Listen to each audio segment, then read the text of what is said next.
Salut tout le monde, bienvenue sur Healing Journeys Today, je m'appelle Ali Johnson. Merci beaucoup les gars de me rejoindre, je suis ravi de plonger directement dans la parole de Dieu avec vous. Ici à Healing Journeys Today, nous enseignons les vérités sur la guérison à travers la parole de Dieu.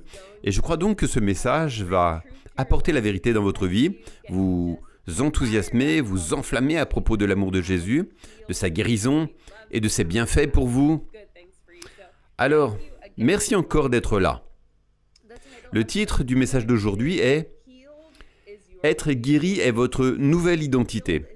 La guérison est votre nouvelle identité. J'écoutais beaucoup de messages cette semaine, je les méditais, et vous savez, je vous ai déjà dit que ce que je partage avec vous, c'est ce que le Seigneur me révèle. Et je crois que c'est aussi pour vous. Alors, en méditant sur tout ce que j'ai entendu cette semaine et pendant mon temps avec le Seigneur, j'ai senti qu'il fallait vous partager ceci. Lorsque vous êtes devenu chrétien, vous avez reçu une nouvelle identité. Vous êtes une toute nouvelle création. Tout a changé. Et si vous avez l'impression que rien n'a changé, lorsque vous avez donné votre vie à Christ, c'est que vous passez à côté de quelque chose. Car tout a véritablement changé. Nous marchons par la foi et non par la vue. Nous ne nous fions pas à nos émotions pour déterminer la vérité. Nous connaissons la vérité et elle est fondée sur la parole de Dieu. Peu importe si vous ne ressentez pas ce changement, il a eu lieu. Vous êtes donc une toute nouvelle création. Donc maintenant, en tant que chrétien, sauvé, sozo, vous êtes guéri. La guérison est votre nouvelle identité. Encore une fois, merci de m'écouter. Je crois que vous allez être bénis et que votre vie tout entière pourrait être transformée. Si vous n'avez jamais entendu ces vérités, sachez que la guérison vous appartient. C'est une révélation qui change tout. La première fois que je l'ai entendu, ma vie a basculé. J'avais passé mon temps à attendre et encore attendre que le Seigneur me guérisse sans savoir qu'il l'avait déjà fait. Il ne me faisait pas attendre et il ne veut pas vous faire attendre non plus. Si vous avez besoin de guérison, sachez qu'elle vous a déjà été donnée. Et si vous êtes un chrétien né de nouveau, la guérison est en vous, elle vous appartient déjà. C'est un don gratuit qui vous a déjà été accordé. Alors, plongeons dans la parole. Nous allons commencer avec 2 Corinthiens 5, 17. Et je vais lire dans la Passion Translation. Ce verset devrait apparaître en bas de votre écran pour que vous puissiez suivre. Sinon, sachez que je lis dans la Passion Translation. Or, si quelqu'un est enveloppé dans le Christ, il est devenu un homme entièrement nouveau. Si nous pouvions simplement méditer sur cela. Mais vous savez, nous apportons tous ces puissants et très bons messages.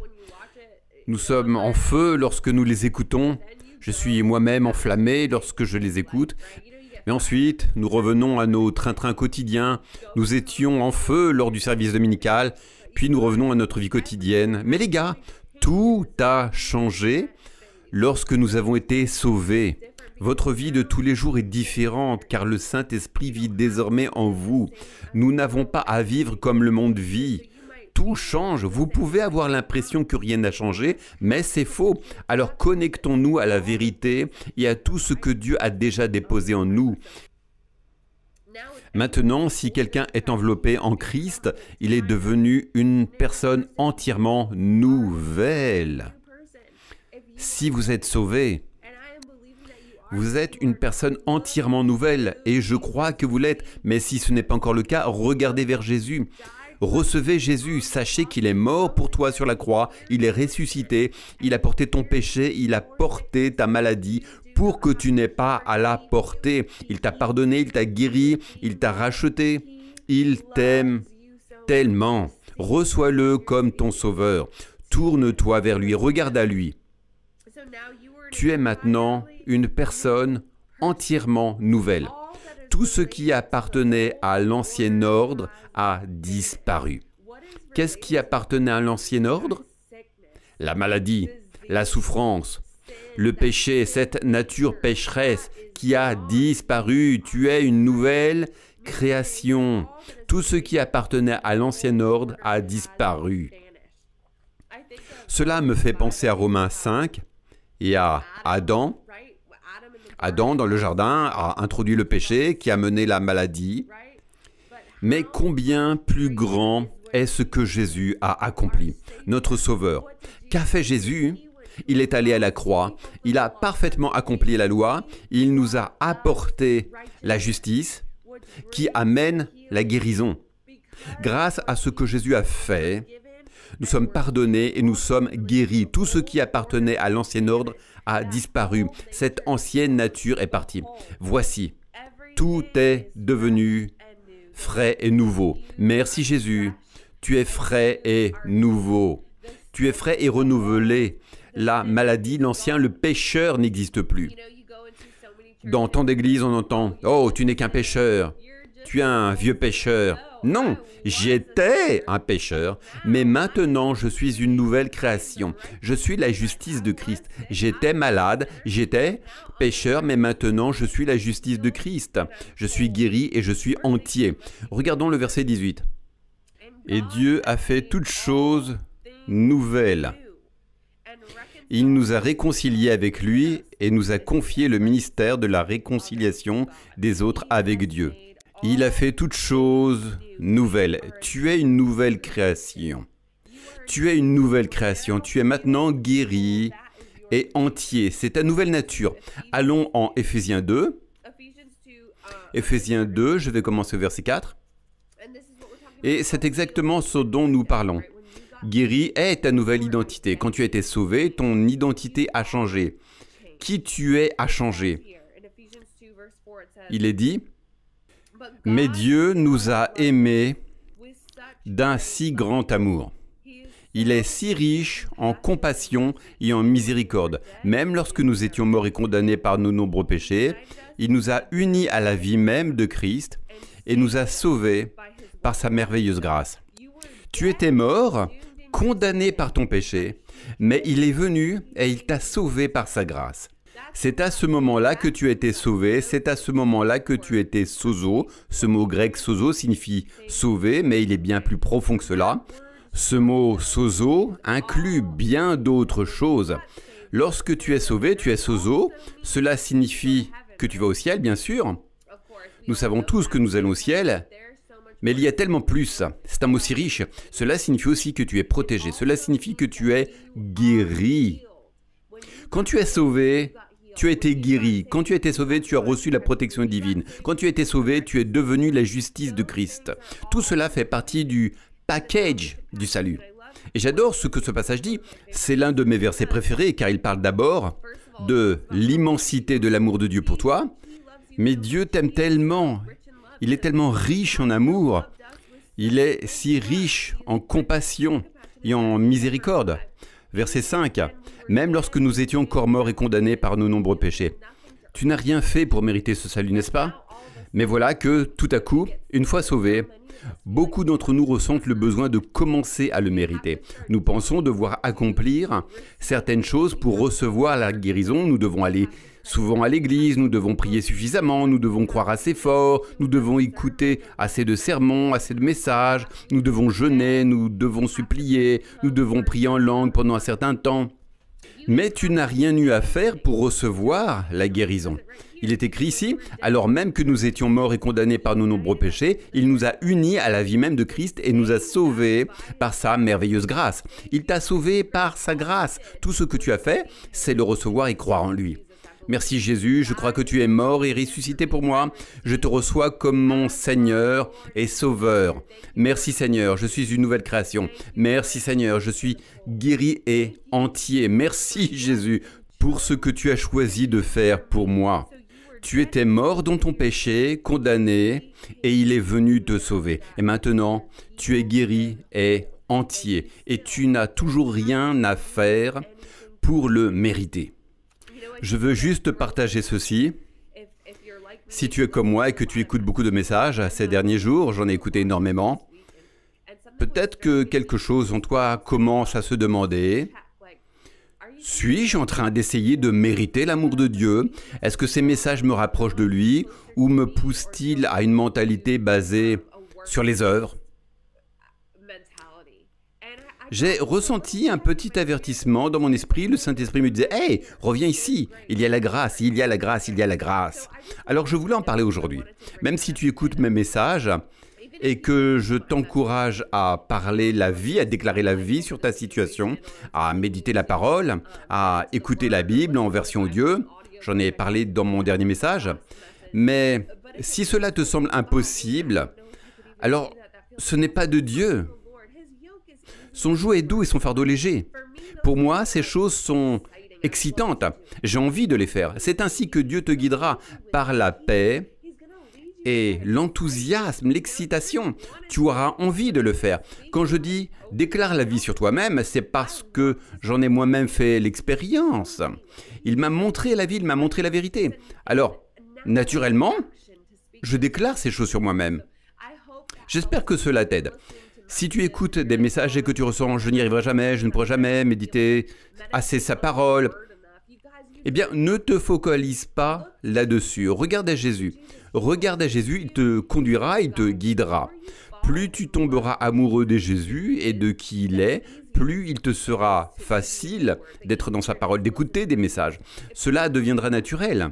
Un changement sans effort. Andrew Wommack a d'ailleurs une série intitulée « Changement sans effort ». C'est une excellente série, vous devriez aller l'écouter.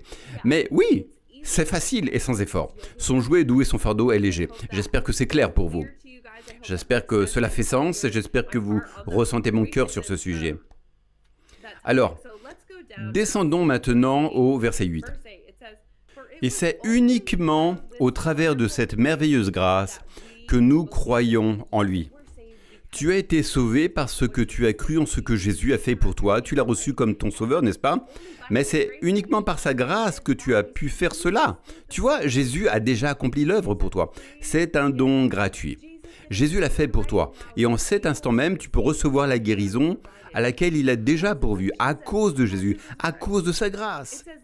Il est écrit qu'il n'y a rien que nous aurions pu faire pour mériter ce salut. C'est ce gracieux don de Dieu qui nous a amenés à Christ. Il n'y a rien que nous n'aurions pu faire pour mériter ce salut, ce sozo, ce don qui inclut tout ce dont nous avons besoin au moment où vous avez reçu Jésus-Christ comme Seigneur et Sauveur. C'est ce gracieux don de Dieu qui nous a amenés à Christ. C'est le gracieux don pour toi. Pourquoi? Parce qu'il t'aime tellement. Il t'aime. Il est pour toi. Il a de bons plans pour toi.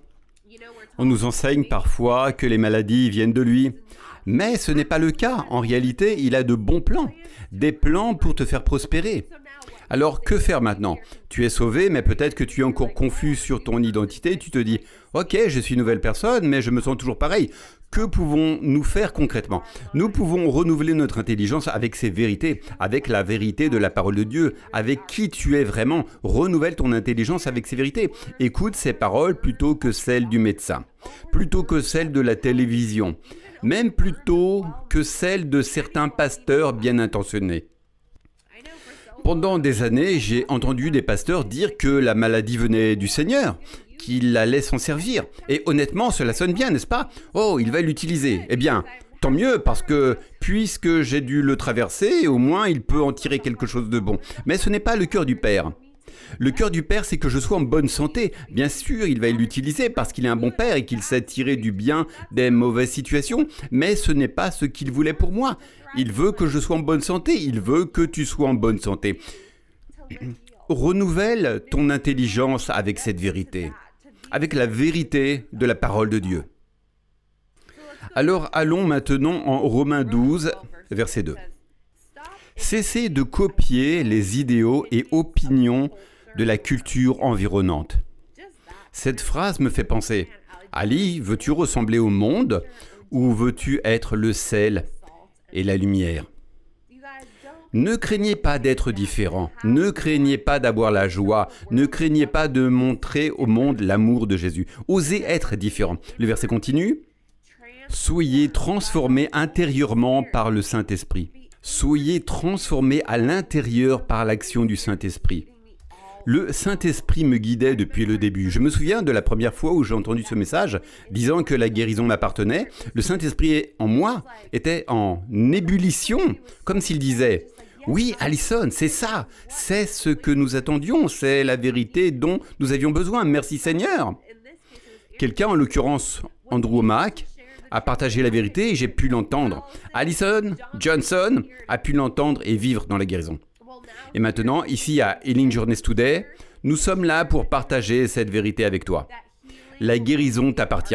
Elle a déjà été achetée. Soyez transformés à l'intérieur par l'action du Saint-Esprit. Et le Saint-Esprit est en toi en ce moment même. Il met en toi une conviction. Oui, c'est vrai. La guérison est pour toi. J'ai plus pour toi. Je suis là pour te bénir. J'ai de bonnes choses pour toi. Je te guide. Il est vraiment bon. Il te guide à travers tes désirs si tu le recherches. Si tu es enfant de Dieu, tu es conduit par le Saint-Esprit. Alors laisse-le te guider, laisse-le te conduire. Il a de bonnes choses pour toi. Fais-lui confiance. Le verset continue. « Soyez transformés intérieurement par le Saint-Esprit, par une réformation totale de ta façon de penser. Cela te permettra de discerner la volonté de Dieu. Alors tu vivras une vie magnifique, agréable et parfaite à ses yeux. » J'adore ça. Cela vous donnera la capacité de discerner la volonté de Dieu. Alors plongez-vous dans la parole par vous-même. Soyez à l'écoute de ce que le Saint-Esprit dit. Cela vous donnera la capacité de discerner la volonté de Dieu et de vivre une vie magnifique, agréable et parfaite à ses yeux. Dans la version NIV, il est écrit « Ne vous conformez pas au modèle de ce monde, mais soyez transformés par le renouvellement de votre intelligence. Soyez transformés, soyez changés. Vivez qui vous êtes vraiment, cette nouvelle identité. Vous avez une nouvelle identité, alors vivez à la hauteur de ce potentiel. Devenez cette personne à l'extérieur. Le mot réformation ici signifie changement. Soyez transformés à l'intérieur par le Saint-Esprit à travers un changement total de votre façon de penser. Avant, vous pensiez que la maladie était normale, la grippe saisonnière, tout le monde passe par là. Mais maintenant, nous pensons différemment.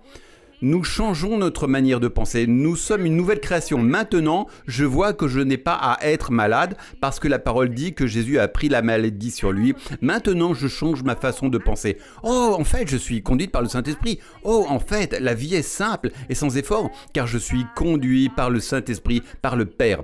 Attention, je ne dis pas que vous ne traverserez pas d'épreuves, que rien ne viendra contre vous. Mais merci Jésus, j'ai la victoire. Je sais que j'ai la victoire. Je sais qu'il est pour moi. Il est pour toi.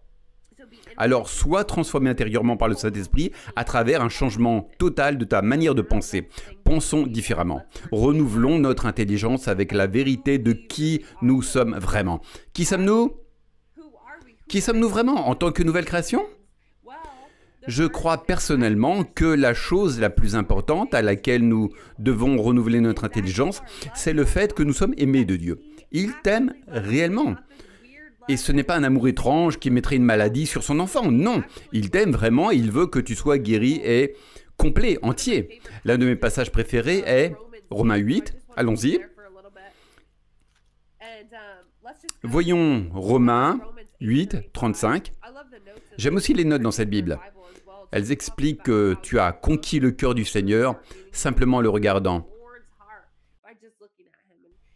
Cela me rappelle le Cantique des Cantiques, le Cantique de Salomon, l'amour du fiancé pour la fiancée et de la fiancée pour le fiancé.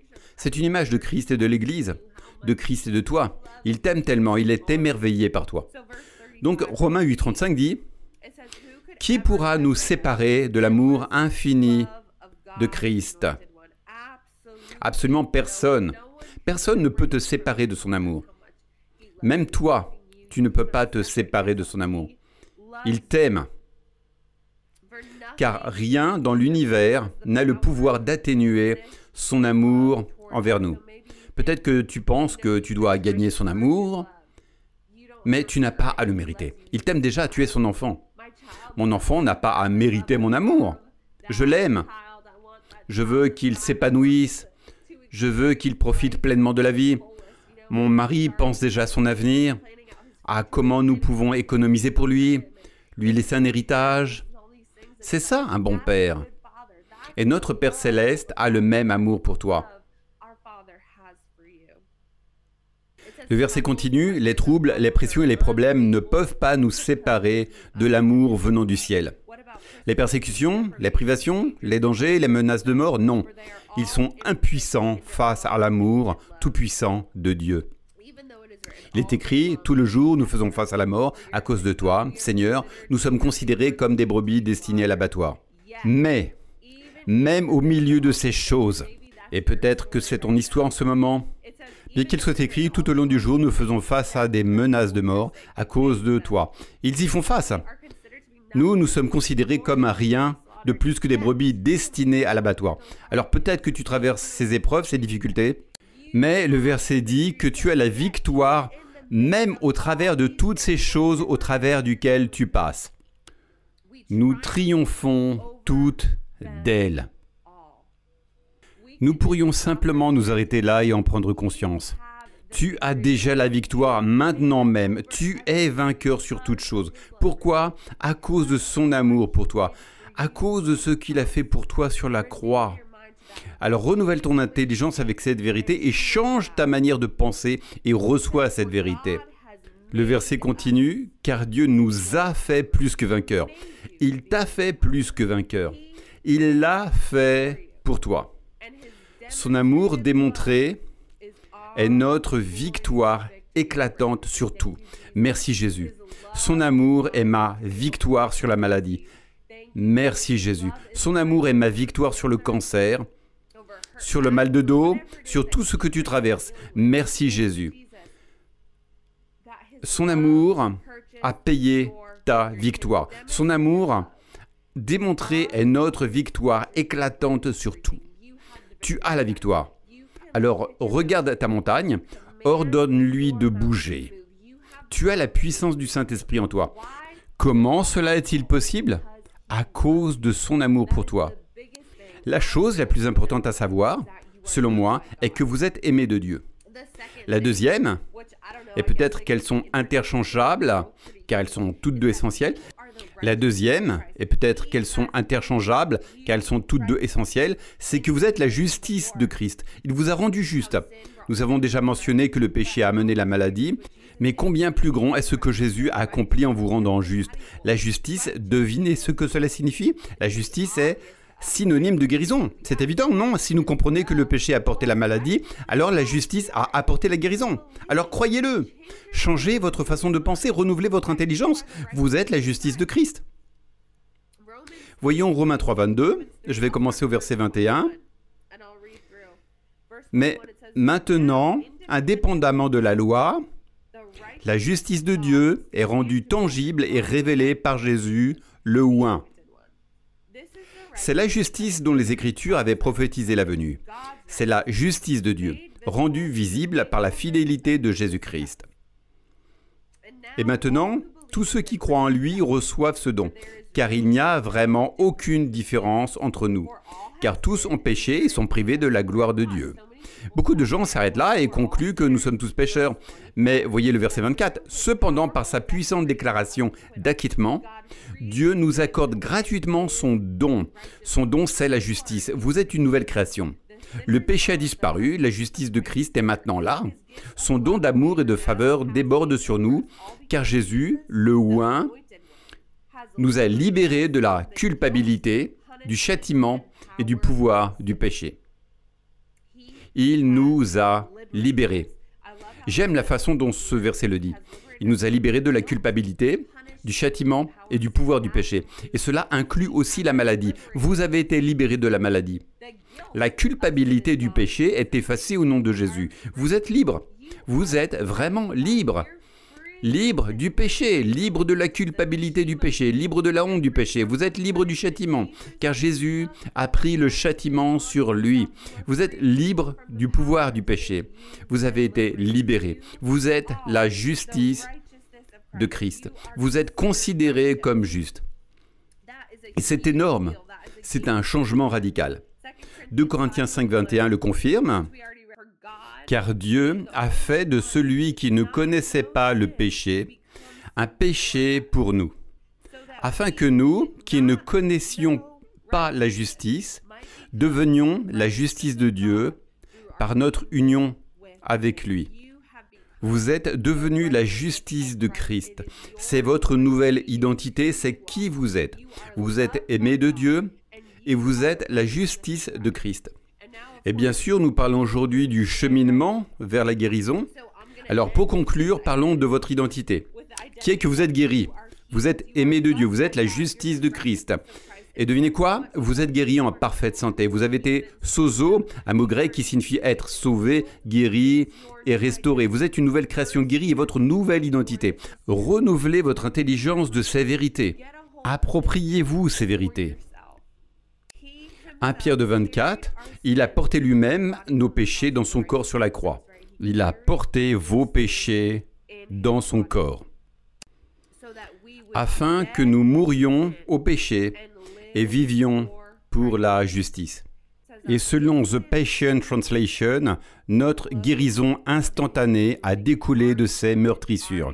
Cette guérison a déjà eu lieu, c'est déjà fait, c'est un fait accompli. Et ce mot inclut la guérison physique, spirituelle et émotionnelle. Vous êtes complètement guéri à tous les niveaux de votre être.